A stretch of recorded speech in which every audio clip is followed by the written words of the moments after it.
Vamos para a mesa agora, a escrita como espelho, a literatura como espelho. Para essa mesa, a gente terá a presença de dois importantes autores, a Beatriz Bracher, romancista paulistana premiadíssima, e o baiano, revelação da literatura brasileira, Itamar Vieira Júnior, ambos mediados pelo jornalista Jorge Oliveira.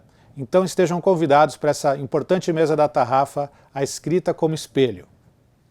Sei agora porque cismei de trazer na bagagem esse caderno velho vazio, 300 folhas amareladas com essa Barbie na capa de moldura cor-de-rosa. Sabe-se lá quem era, nem como se extraviou na minha casa. Quando Norinha era menina, acho que ainda nem existiam esses cadernos da Barbie. Mesmo assim já é velho, nem é politicamente correto, do tempo em que ainda não se reciclava nada. Já foi branquinho. Não sei quantas árvores assassinadas e toda essa história. Cismei com ele, pronto. Porque eu quero. Por mais que a fúria organizadora da Prima Elisete tentasse botá-lo num monte de velharias, quase lixo, para vender na tal garage sale, que aprendeu com a filha que foi morar nos Estados Unidos e inventou de fazer com os meus trastes. Boa noite, pessoal. A gente está aqui hoje para mais uma mesa da 12ª Tarrafa Literária de Santos, organizada aqui pelo nosso querido Zé Luiz Tarran, da Realejo. E hoje a gente está aqui com Beatriz Bracher, paulista, e Itamar Vieira Júnior, baiano. A mesa, a literatura como espelho, eles se encaixam perfeitamente em dois lados dessa mesa. A Beatriz com uma voz mais urbana na literatura brasileira e o Itamar vocalizando o Nordeste. E a gente já vai partir agora para a conversa com eles, tá? Vamos lá, vai ser bem legal. Oi, Beatriz, tudo bem? Beatriz, você começou como editora, né? Você é formada em literatura pela PUC do Rio, tinha uma revista, que era a revista 34 Letras, junto com amigos da faculdade, e depois fundou a editora 34. Por que esse número 34? Eu nunca entendi.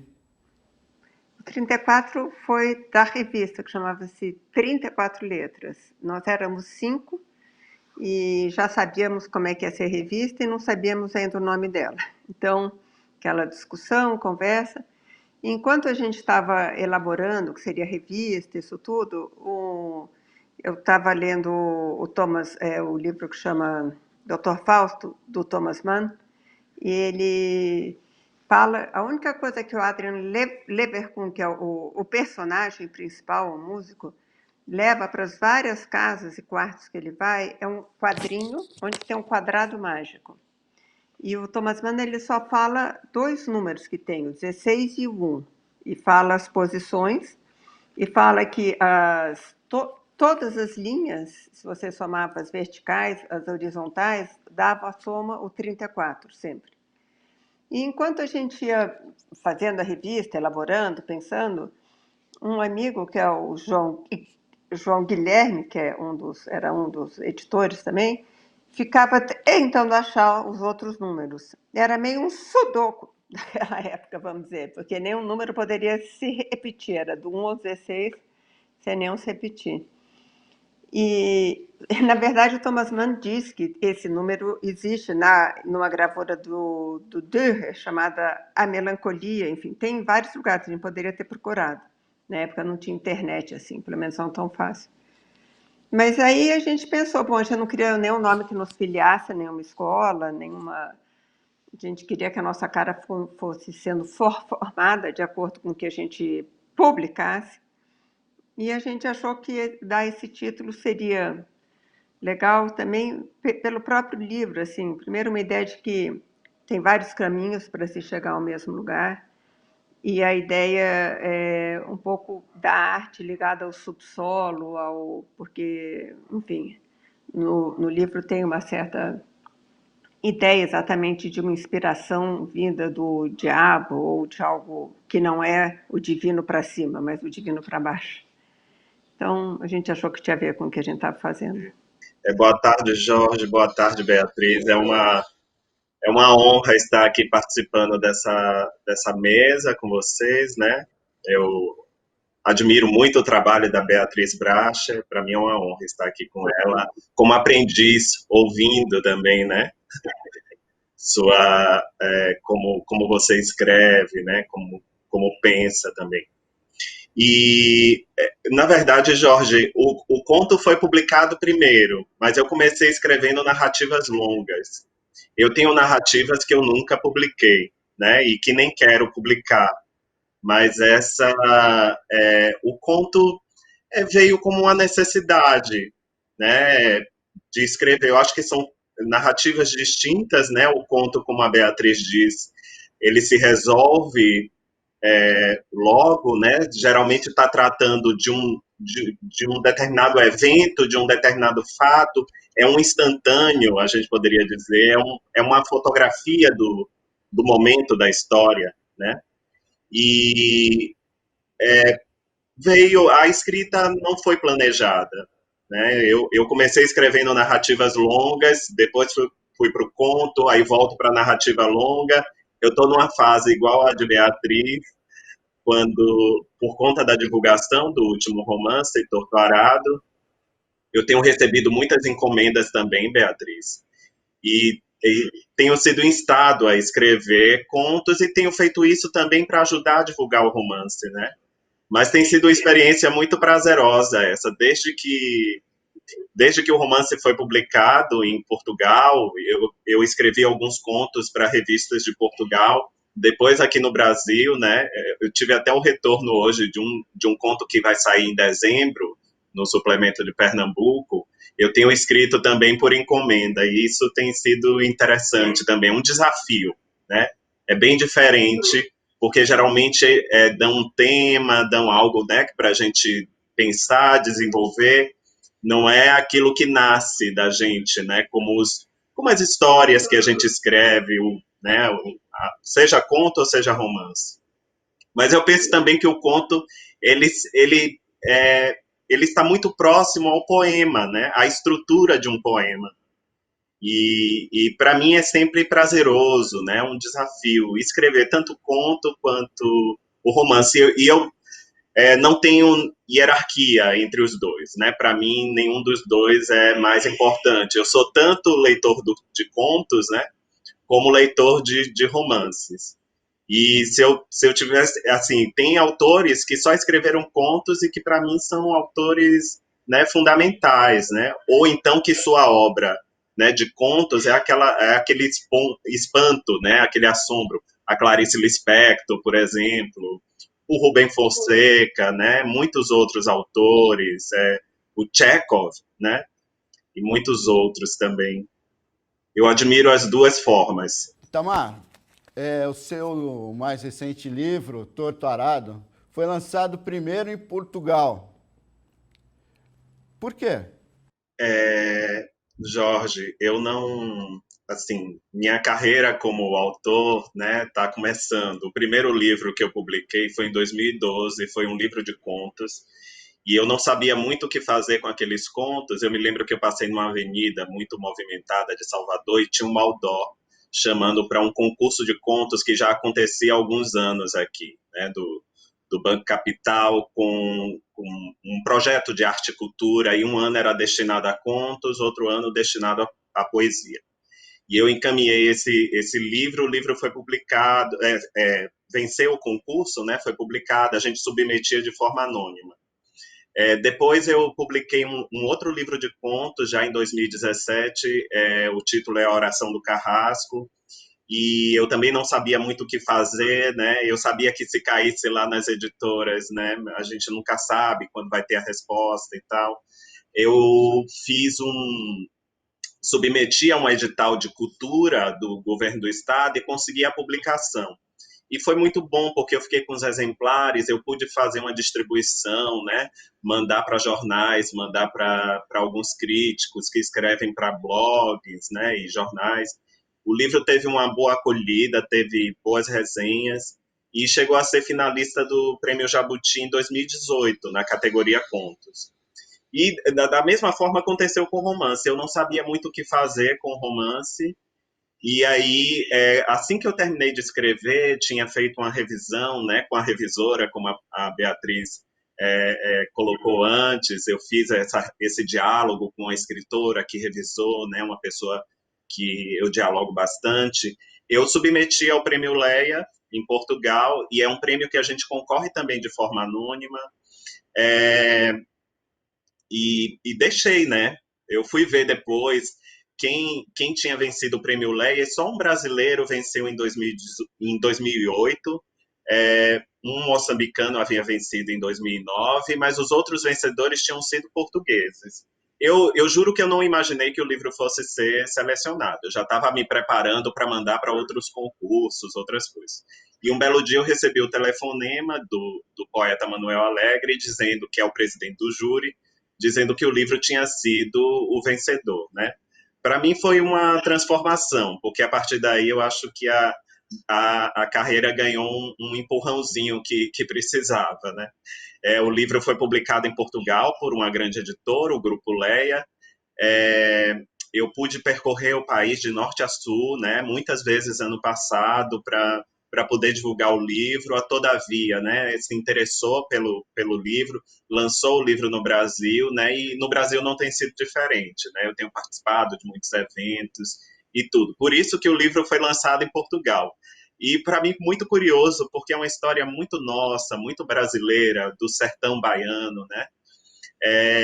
E saber que esse livro atravessou o oceano, foi publicado lá primeiro, nada disso estava planejado enquanto eu escrevia. Nem mesmo inscrever no Prêmio Leia, foi o acaso mesmo, né? Foi o acaso que me fez escrever. Você já disse em entrevistas que Torto Arado vem de um verso, de um poema de Tomás Antônio Gonzaga, do poema Marília de Dirceu. É um português, é um poeta português. De certa maneira, tem essa ligação, né? Tem essa conexão. Que não foi planejada, não foi uma conexão planejada. Lógico. A expressão Torto Arado aparece no verso do Tomás Antônio Gonzaga, em Marília de Dirceu, e para mim era um título interessante para o trabalho, né? Para o romance, que trata dessas relações de permanência, né? O arado, que é conduzido pelas famílias de trabalhadores que vivem ali na fazenda na década de 60 e 70, era o mesmo objeto antigo, enferrujado, que tinha sido conduzidos por seus antepassados escravizados. A imagem ficou, né, essa expressão do verso de Tomás Antônio Gonzaga se tornou o título do livro. Foi mais por isso, mas não foi planejado. E aí o livro foi publicado em Portugal e volta para o Brasil. Dessas coisas mágicas que a Beatriz, como editora e escritora, sabe muito bem, né? Esse espaço mágico da literatura, como as coisas acontecem. Nesse espaço mágico da literatura que você citou aí, há certas coincidências que eu fui pescando entre o trabalho de vocês. O livro Antônio,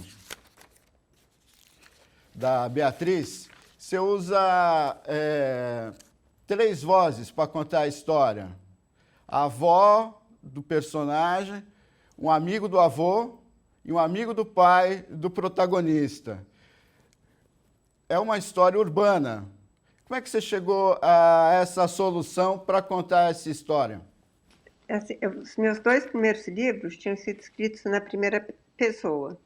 E eu queria muito ser capaz de escrever um livro na terceira pessoa, com um narrador de fora, assim. E aí eu comecei a escrever, eu queria contar a história do Teodoro, que é pai do Benjamin, e não estava dando muito certo, assim, não estava. Acabou que o narrador estava envolvido na história também. Aí eu pensei em contar como o Conrad conta, que ele às vezes tem os livros que é um marinheiro que está lá no porto, num bar, e começa a contar uma história que aconteceu com ele para amigos. E, então, existe assim, esse tipo de narrativa. O Harry James também tem isso, de você é alguém que está contando uma história que ele fez parte, mas ele está contando para uma outra pessoa.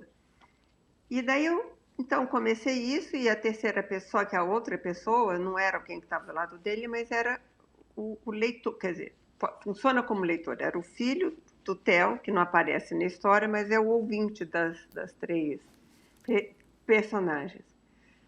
Aí eu falei, não, mas isso que ele está contando, ele não pode ter vivido isso. Então, acho que eu tenho que inventar um outro personagem para contar esse outro aspecto da história. E daí eu me lembrei do livro que chama Enquanto Agonizo, do Faulkner, que é muito diferente a estrutura, porque se passa tudo no presente e são uma série de personagens que contam. Tem talvez 5 que sempre apareçam, mas tem outros que vão aparecendo, e ao longo de uma viagem que eles estão fazendo para enterrar a mãe. Meu não, é uma história que se passou toda no passado, cada um está parado na sua casa ou no hospital e contam, mas a ideia de você... e não é que necessariamente um contradiz o outro, um tem uma versão, outro tem uma versão, mas é que cada um, ao falar do Teodoro, fala muito de si mesmo e da relação que ele tinha com o Teodoro, e o que essa relação diz sobre a vida de quem fala, né? E então foi isso. Na verdade, foi um livro que queria ser em terceira pessoa, acabando tendo 3 primeiras pessoas, e foi inspirado. Outra inspiração que teve, que também foi um livro que sempre me inquisilou, assim, que eu adoro, que chama Memórias do Subsolo, do Dostoiévski, e que é um livro que o começo é muito famoso, que chama Eu Sou um Homem Doente, que é assim que começa o livro. E ele não é que ele fala para o interlocutor, mas parece que ele fala, e que ele tem muita raiva dessa pessoa com quem ele está falando. Você, não sei o quê, tem uma sorte. E como você está lendo, você é um pouco assim, você não tem nada a ver com isso, é uma coisa assim um pouco, mas você é puxado para dentro da história e é um pouco objeto daquele ressentimento todo que o personagem tem. É sempre assim livro, né? A gente vai meio que misturando assim o que a gente vive, viveu, com o que a gente imagina e com o que a gente leu. Em Torturado, você usa técnicas semelhantes, se não a mesma, com as vozes das 2 irmãs, e a última, que é uma entidade, me parece. De onde você tirou essa ideia de construir o livro assim? Você puxou alguma coisa da estante que eu vi. Foi. Eu estava aqui escutando a Beatriz falando, e aí tem aqui Enquanto Agonizo, do Faulkner, né? Inúmeras outras referências. Eu poderia puxar aqui, por exemplo, o Rampamuk, Meu Nome é Vermelho, que é um romance narrado por 19 narradores, né?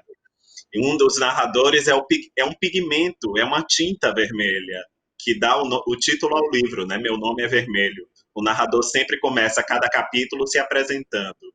Tem um cadáver, tem um cavalo, tem vários narradores. Mas foi mais ou menos como aconteceu. Eu estava admirado ouvindo a Beatriz falar sobre a experiência da escrita de Antônio, e acho que foi mais ou menos a mesma coisa. Eu comecei a escrever a história não pelo início, né? Eu comecei a partir de um evento, que é a morte do pai, que está no meio do romance. E depois que eu tinha escrito 50 páginas, mais ou menos, eu disse, não, acho que há uma história aqui que não foi contada, e é com ela que deve começar essa história, né? O romance deve começar com essa história. E essa história, eu acho que nenhum narrador é confiável, né? Sempre existe, sempre vai dar um ponto de vista diferente até sobre os mesmos eventos. O Som e a Fúria, do Faulkner, né, Beatriz, acho que trabalha muito bem essa questão dos pontos de vista a partir dos quatro personagens, né, que protagonizam aquela história. E eu disse, não, agora é a irmã que vai contar. E aí o livro começou, de fato, né, porque aí começa com a história daquela irmã e do acidente, né, que acomete as duas. E a determinada altura, quando eu já tinha escrito as duas primeiras partes, a última parte eu sentia, para ter coerência, né, para que a gente pudesse. Eu senti coerência na história, que essa história precisava fazer uma ponte para o passado, e um passado, muitas vezes, que não era guardado pelas personagens, né? A memória da escravidão não foi transmitida de pai para filho, porque era uma memória muito dolorosa, né? E muitas vezes ela foi sepultada, ela não foi transmitida. E essa personagem, como ela é uma encantada, uma entidade de uma religião de matriz africana, né, do Jaré, no caso, ela pode fazer essa ponte com o passado, porque é uma personagem que não tem nem começo nem fim, né? Ela atravessou o tempo com os ancestrais daquelas duas personagens, e foi assim que a história foi contada, mas sempre tendo, sempre por conta dessa minha questão, que eu acho que nenhum narrador é absolutamente confiável, né? Sempre haverá uma outra versão da história. Você falou agora do Jaré. Eu acho importante a gente pegar uma questão atual. O Jaré é uma religião de matriz africana praticada em determinadas regiões da Bahia. E a gente tem visto, ainda ontem, eu li na Folha de São Paulo alguma coisa sobre uma casa de Umbanda que teria sofrido um ataque. Acho que no Rio de Janeiro, se não me engano, na Baixada Fluminense. Eu também li que as casas de jarés, em algumas cidades, que passavam das dezenas, hoje estão reduzidas a quase zero. Eu queria que você falasse um pouco, né, já que o seu livro trata desse assunto, falasse disso que o Brasil vem vivendo agora. Esse preconceito, essa intolerância contra quem pensa diferente. Falando especificamente das religiões de matrizes africanas, né, essa intolerância não é nenhuma novidade, ela existe desde sempre, né? A gente pode voltar até no tempo e lembrar que Jorge Amado foi o deputado federal que, em 1945, conseguiu aprovar a lei de liberdade religiosa, né? Ele, como político, né, levou esse pleito. Ele já tinha escrito romances como Jubiabá, né, que traz personagens, né, ligados às religiões de matrizes africanas. Então, essa intolerância não é de hoje, ela é de muito tempo, né? Sempre foi uma religião, né, uma crença religiosa vulnerável, né, alvo de preconceito. Não é diferente de outras situações que ocorrem na nossa sociedade, que tem uma relação muito forte com o nosso passado escravagista, com o racismo estrutural, né, que permeia todas as instâncias da nossa sociedade. Eu acho que a intolerância religiosa é só uma face desse grande problema brasileiro, que é o racismo estrutural, né? E aí eu tive a oportunidade de resgatar neste romance, Entorto-Arado, um pouco da beleza, da magia dessas crenças, né? E de como elas trazem, elas não são apenas mágicas para a gente, elas trazem uma cosmovisão de vida, de mundo, né? De pessoas que vivem nos rincões mais remotos do país. E essa visão de mundo, o que para a gente parece mágico, né? Para eles é a vida, é a realidade, né? E a literatura é esse espaço mágico, mais uma vez usando a palavra mágica, onde a gente pode se deslocar para viver a vida do outro, né? Eu acho que eu quis permitir que os leitores, se eles se permitissem também, pudessem se deslocar para esse lugar, para o lugar de uma pessoa que crê naquelas coisas, né? Para o lugar de uma pessoa que vive, que tem aquela cosmovisão de mundo, que é uma cosmovisão muito específica e diferenciada, né? Assim como os povos indígenas, assim como inúmeras outras sociedades pelo globo terrestre, né? A gente vai encontrar que tem sua cosmovisão, suas respostas para questões que nem sempre são as respostas que nós, né, que vivemos no Ocidente, né, no mundo escolarizado, temos. E eu queria convidar o leitor a mergulhar nessa experiência. Ainda nesse tema intolerância, há uns 3, 4 anos, eu estava conversando com um amigo meu que é americano e ele tinha pedido uma ideia para um título que ele queria escrever no livro lá. E eu sugeri alguma coisa como, usando a palavra inferno. E ele olhou para mim e falou, Jorge, essa palavra, se eu colocar isso em alguma coisa que eu fizer aqui nos Estados Unidos, eu estou ferrado. Eu não imaginava aquela situação aqui. E hoje a gente está quase... Bom, a gente está vivendo a mesma situação, né? Com essa intolerância que a gente falou agora contra as religiões de matrizes africanas, né? E tudo que a gente vê por aí, politicamente falando, as redes sociais são o amplificador do ódio. Como é que você vê, Beatriz, a literatura inserida nesse mundo das redes sociais? Como as redes sociais podem tratar a literatura com dignidade?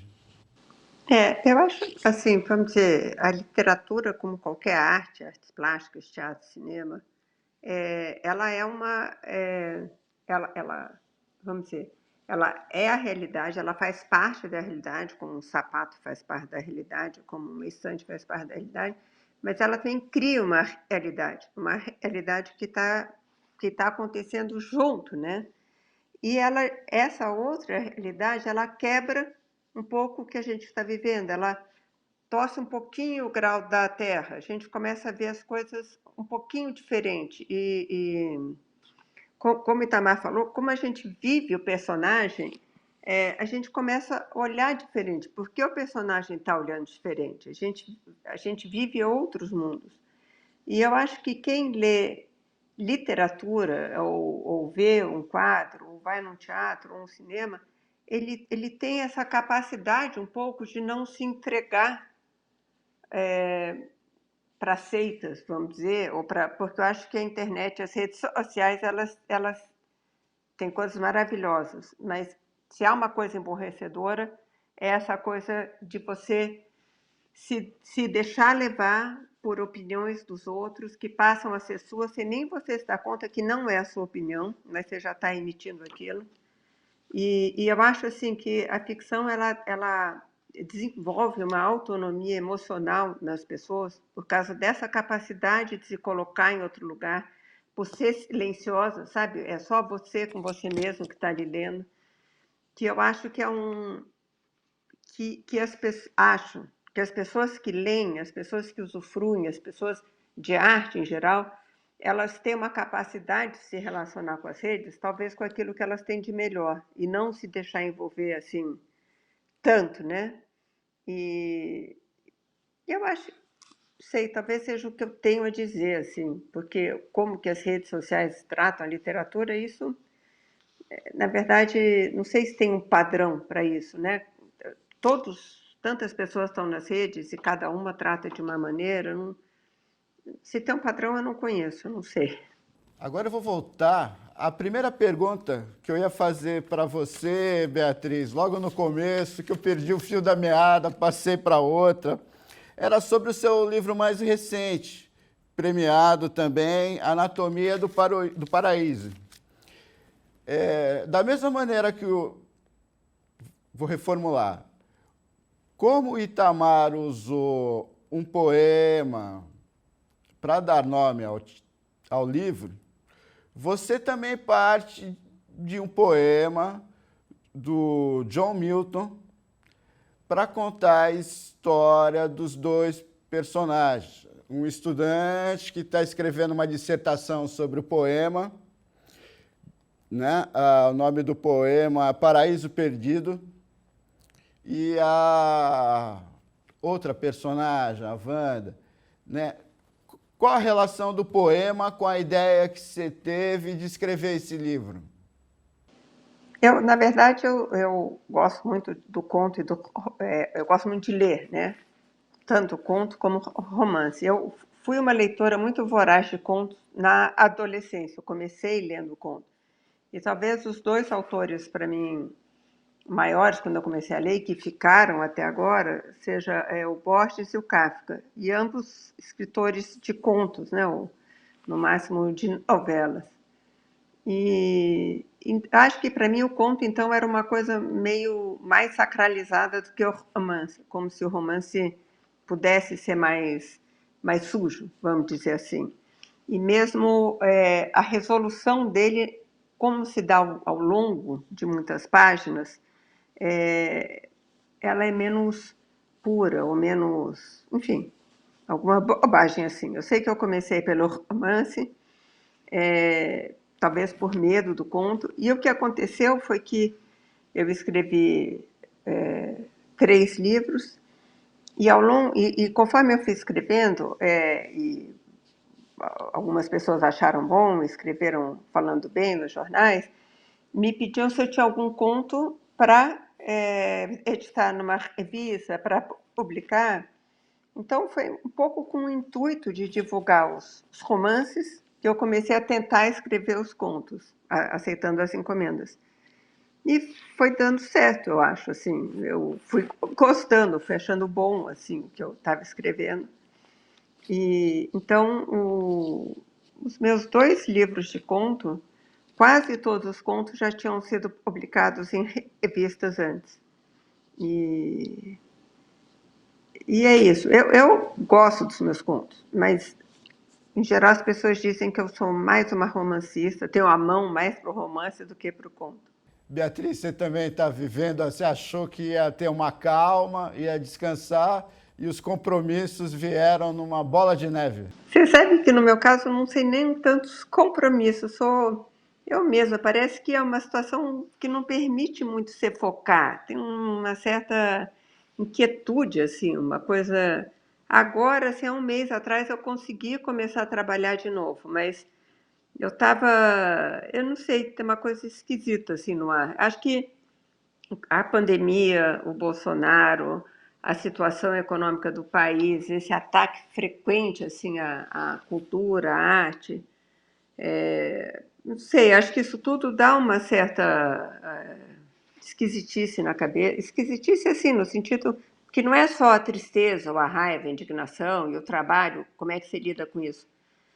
Mas o fato de você não poder estar na rua, de você não poder estar falando com os outros, olhando os outros, tocando o corpo, eu estou meio perdida, assim. Há um mês eu estou menos, eu estou me achando, assim, mas eu fiquei bem isolada, bem em confinamento,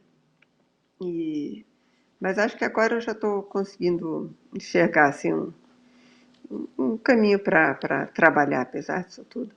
Quando você fala, voltei a trabalhar há um mês, você voltou a escrever. É isso, porque, na verdade, eu fiquei fazendo um monte de coisa, mas eu só considero trabalho escrever ficção. O resto todo são coisas que eu faço, mas não é trabalho. E você tem uma rotina, acorda às 7, às 7h30 eu escrevo até às 9, depois vou passear. Você tem essa rotina no seu trabalho diário de escritora? Eu procuro sempre escrever de manhã. Eu acordo cedo, mas aí faço ginástica, ou faço yoga, ou vou andar só. E daí, em geral, de umas 8h30 até 11h30, meio-dia, eu tento escrever, né? Às vezes você fica em frente ao computador sem saber o que fazer ali, ou vai ler, vai andar um pouco. Mas então esse é a rotina minha. E quando eu não tenho, então eu nunca marco nenhum compromisso de manhã. E aí, quando à tarde eu não tenho nenhum compromisso também, eu também escrevo. Beatriz, você começou escrevendo um argumento para um filme do Sérgio Bianchi. Depois escreveu roteiros e tal. Você pretende voltar para o cinema? Voltar a escrever roteiros? Na verdade, os roteiros, 2 roteiros que eu escrevi e o argumento, eu escrevi porque eu fui convidada pelos diretores, né, para escrever. E eles que me trouxeram as ideias e, na verdade, a gente escreveu junto, eu nunca escrevi eu só, assim, no roteiro. Eu não sei, às vezes eu penso, mas eu acho que eu preciso desse estímulo, sabe? E também os 2 diretores, que no caso foi o Sérgio Bianchi e o Karim Ainus, quando a gente começou a trabalhar, assim, era legal trabalhar comigo, porque essa coisa de quem faz roteiro é sempre muito, tem o arco narrativo, tem os atos, e eles queriam alguma coisa mais de literatura, que tivesse essa textura diferente. E daí os 2, você começa a trabalhar e eles falam, mas isso que você está fazendo é literatura, não é cinema, você tem que fazer cinema. Então, na verdade, eu não sou muito boa roteirista, uma coisa que eu peno, assim, porque o fato de ter parecenças linguagens atrapalha, porque, na verdade, são completamente diferentes, assim. O roteiro é uma coisa feita para assumir, não é uma coisa feita para ser lida. Ele vai virar uma parede, virar uma cor, um sofá, vai virar a pessoa, vai virar a voz daquela pessoa, mas o texto não existe. Então, se você escreve sei lá, você pode escolher qualquer palavra, você pode escrever atazanado, amolado, empurrado, chateado, que não faz diferença. E isso, numa coisa que é o que você vai ler, faz toda a diferença. Qual o adjetivo que você vai usar ali naquele caso? Então, enfim, são muitas coisas diferentes também. Em um livro, num romance, qualquer coisa que você escreve está valendo. Então, se você fala, ela pegou um copo de cristal e bebeu devagar aquela água fria, e aquilo a acalmou. Se você escreveu copo de cristal, você está falando alguma coisa ali, muito precisa, que ela tem dinheiro, ou que ela é sofisticada, ou alguma coisa assim. Num filme, pode ter um copo de cristal ali no fundo, mas tem tantas outras coisas que aquilo não tem um peso, pelo menos não naquele momento. Então, enfim, tem muitas diferenças. E eu não me sinto muito à vontade no roteiro, mas eu gostei muito quando eu escrevi. Então, acho que se alguém, assim, legal, e se eu tiver no momento chamar de novo, quem sabe eu não escrevo de novo. Bom, queria agradecer a vocês, foi uma honra conhecê-los. Espero que eu não tenha atrapalhado, Beatriz. Espero que tenha sido tudo bem na mesa. Muito obrigado, Itamar. Parabéns pelo livro, joia. Parabéns pelo seu trabalho. Posso chamar de Bia, né? Bia. Muito obrigado. É isso aí. Obrigado, pessoal. A gente conversou com Itamar Vieira Júnior, premiado pelo mais recente livro dele. Aliás, premiado pelo trabalho, né? Pelos livros de conto e pelo mais recente romance, Torto Arado. Beatriz Braches também, premiadíssima, livros de contos, romances, roteirista, como ela mesma falou. Um abraço e boa noite para todos. Espero que vocês tenham gostado.